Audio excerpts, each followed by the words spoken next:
Hello all, welcome to financer YouTube channel. So and welcome to stock market నేర్చుకుందాం series. So ఒక్కొక్క video చేసుకుంటూ వస్తున్నాను stock market గురించి, దాని సైకాలజీ గురించి.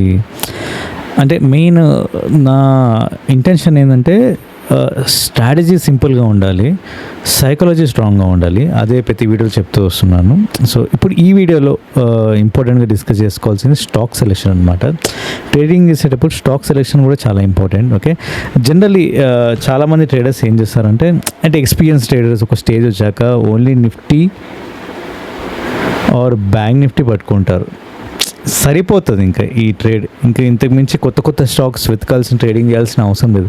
ఓపెన్ చేయగానే మార్కెట్ పొద్దున charts Nifty bank Nifty open చేసి ట్రేడ్ చేయొచ్చు, అలవాటు అయిపోతుంది మనకి. ఓకే, కానీ లేదు, I want to try something stock selection, కొత్త కొత్త స్టాక్స్ కావాలి నాకు అంటే జస్ట్ మీరు చేయొచ్చు. But still I don't suggest ఇవే కొత్త రోజుకు కొత్త స్టాక్స్లో ట్రేడ్ చేయాలంటే చాలా కష్టం. ఎందుకంటే ప్రతి స్టాక్ ఒక డిఫరెంట్గా బిహేవ్ చేస్తూ ఉంటుంది. ఒకే స్టాక్లో మనం ట్రేడ్ చేస్తూ పోయామనుకోండి కొంచెం అట్లీస్ట్ పర్ఫెక్ట్ అవుతాం. At the end of the day మనకు కావాల్సింది మనీనే. మనకి దాని నిఫ్టీ అండ్ బ్యాంక్ నిఫ్టీ మనకి ఆప్షన్స్ కానీ ఆప్షన్ చార్ట్స్లో కానీ ట్రేడ్ చేయొచ్చు, ఆర్ ఫ్యూచర్స్లో ట్రేడ్ చేయొచ్చు. ఓకే, లేదు ఇంకా స్టాక్స్ వెళ్తామంటే ఇంకా అది మీ ఇష్టం.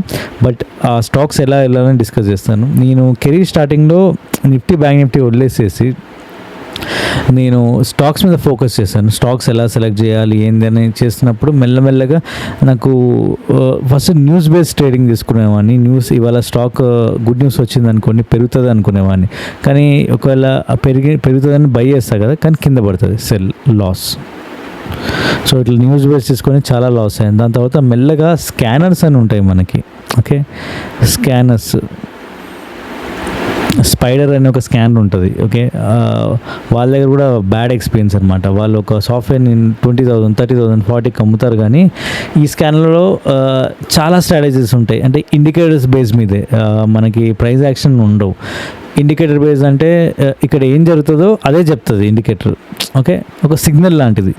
సో ఈ సిగ్నల్ అనేది లేట్గా వస్తుంది. ఓకే, అది నా తర్వాత తెలుసుకున్నాను. ఈ స్కానర్స్ ఏంటంటే ప్రతి 5 సెకండ్లకి స్టాక్స్ వస్తూ ఉంటుంది, 1, 2, 3 ఏవో స్టాక్స్ వస్తూ ఉంటాయి మనకి. కానీ ప్రతి స్టాక్ ట్రేడ్ చేయాలంటే కష్టం అండి, వెరీ డిఫికల్ట్ మనకి. ఓకే, అండ్ ఈ స్టాక్స్ కూడా ఇండికేటర్ బేస్ మీద ఉంటాయి. ఏది అనేది మనం డిసైడ్ కావాలి, చాలా వస్తుంటాయి. ఇంత డబ్బులు పెట్టాల్సిన అవసరం 30,000, 40,000 టూ మచ్గా ఛార్జ్ చేస్తుంటారు. అండ్ దీని తర్వాత మెల్లగా నేను టిప్స్, ఇక్కడ కూడా లాసే. దాని తర్వాత టిప్స్ ఫాలో అయ్యాను. టిప్స్ బయట ఎవరైతే చెప్తూ ఉంటారో, ఇక్కడ కూడా ఒకరోజు ప్రాఫిట్ వస్తుంది, ఒకరోజు లాస్ వస్తుంది. ఓకే, ఒకరోజు ప్రాఫిట్, ఒకరోజు లాస్, మళ్ళీ ఒకరోజు ప్రాఫిట్, మళ్ళీ లాస్. ఓవరాల్గా చూస్తే లాసే. ఎందుకంటే వీళ్ళకి నిజంగా ట్రేడింగ్ వచ్చుంటే వీళ్ళు టిప్స్ చేయరు, టిప్స్ అమ్మరు.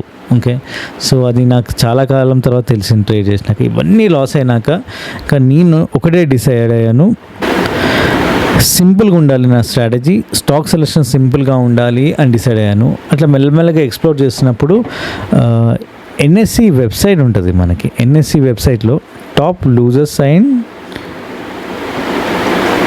And gainers. ఓకే, ఇది 9:15కి మార్కెట్ ఎప్పుడైతే ఓపెన్ అవుతుందో ఇమీడియట్గా అక్కడ మార్కెట్లో ఏవైతే పడిపోయిన స్టాక్స్, టాప్ లూజర్ స్టాక్స్, అలాగే టాప్ గెయినర్ స్టాక్ ఏవైతే పెరిగిన స్టాక్స్ అవేవి లిస్ట్ అవుట్ జరుగుతాయి అన్నమాట. ఓకే, ఫర్ ఎగ్జాంపుల్ వెబ్సైట్ తీసుకొచ్చాను. ఓకే, సో ఈ వెబ్సైట్కి మనకి 9:15 ఓపెన్ అవ్వగానే NSC top losers and gainers వెబ్సైట్కి వచ్చేయాలి. ఈ వెబ్సైట్ వచ్చినాక మనకి స్టాక్స్ అనేవి డిస్ప్లే కనిపిస్తూ ఉంటాయి, పెరిగినవి, ఇక్కడ పడ్డవి, పెరిగినవి అనమాట. ఇవి హై మూమెంటమ్ స్టాక్స్ అనమాట. ఓకే, మార్కెట్లో హై మూమెంటమ్ స్టాక్స్ అంటారు. మనం స్టాక్స్ ఎప్పుడైతే ట్రేడ్ చేయాలనుకుంటామో, ఇప్పుడు నిఫ్టీ బ్యాంక్ నిఫ్టీ ఏంటంటే హై మూమెంటమ్ అనమాట. ఇది హై బీటా స్టాక్స్ అంటారు.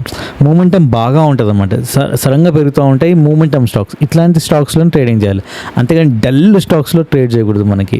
ఓకే, ఈ బీటా మూమెంటం అనేది ఉండాలి కంపల్సరీ. సో అవి గెయినర్స్ అండ్ లూజర్స్లో నిఫ్టీ వెబ్సైట్లో ఉంటుంది మనకి. ఓకే, సో ఇక్కడ మీరు ఎగ్జాంపుల్ ట్రెంట్ స్టాక్ తీసుకున్నారు అనుకోండి. ఓకే, ఎగ్జాంపుల్ ఇప్పుడు Trent stock 1 minute time frame తీసుకున్నాను. అక్కడ ఇప్పుడు 9:15 ఓపెన్ అవ్వగానే ట్రెండ్ స్టాక్ అని కనబడలేదు మనకి టాప్ గెయినర్స్లో. అయితే ఆ స్టాక్ తీసుకొని సెర్చ్ చేసుకుంటూ వచ్చాను. ఫస్ట్ ఒక గ్రీన్ క్యాండిల్ పడ్డది, ఇంకో గ్రీన్ పడ్డది. నేను ఇక్కడ బై చేస్తాను. ఇక్కడ బై చేసినాక ఓకే, నా టార్గెట్ వచ్చేసరికి నా లెవెల్ ఇక్కడ ఏదైతే ఉందో ఇది నా టార్గెట్ అనమాట. ఆర్ ఫస్ట్ క్యాండిల్ అవ్వగానే మనం బై చేయొచ్చు, ఎందుకంటే ఇండికేషన్ గ్రీన్ క్యాండిల్ పడ్డది కాబట్టి పైకి వెళ్తుందని. ఓకే, బట్ ఇమీడియట్ మూమెంటం చూసారా, ఇక్కడ ఇమీడియట్ మూమెంటం ఇచ్చేసింది. ఇక్కడ ఎగ్జిట్ అయిపోయింది. ఇక్కడ బై చేయొచ్చు, ఇక్కడ ఎగ్జిట్ అయిపోవచ్చు అంతే. దాని తర్వాత ఓకే, ఇది ఇంతే సింపుల్ ట్రేడ్. ఇంకా ఎక్కువ కష్టపడాల్సిన అవసరం లేదు మనకి.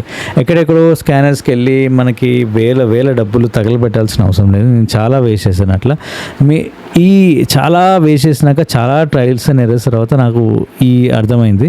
ఇట్లా టాప్ లూస్ అండ్ గెయినర్స్ వెబ్సైట్కి వెళ్ళి 9:15కి మార్కెట్ పడిపోతుంటే మీరు ఏదైనా స్టాక్ తీసుకొని సెల్ చేయడం, పెరుగుతుంటే బై చేయడం రీచ్ చేయాలి. ఇవి హై మూమెంటం చూసారు. ఇక్కడ బై చేసి ఇమీడియట్గా పైకి వెళ్ళిపోయింది, దాని తర్వాత పడిపోయింది అనుకోండి, ఎక్కువసేపు ఉండదు. నేను మార్కెట్లో అందరికి సజెస్ట్ చేస్తానంటే ఎక్కువసేపు ఉండదు, తొందరగా ఎగ్జిట్ అయిపోవాలి మనకి. ఓకే, సో ఎగ్జిట్ అయిపోతే మన ప్రాఫిట్స్ వచ్చేస్తాయి మనకి. ఓకే, ఇట్లా మనకి NSC top losers and gainers వెబ్సైట్కి వెళ్ళి స్టాక్ తీసుకొని ట్రేడ్ చేయడం చాలా బెస్ట్ పద్ధతి వరల్డ్లో.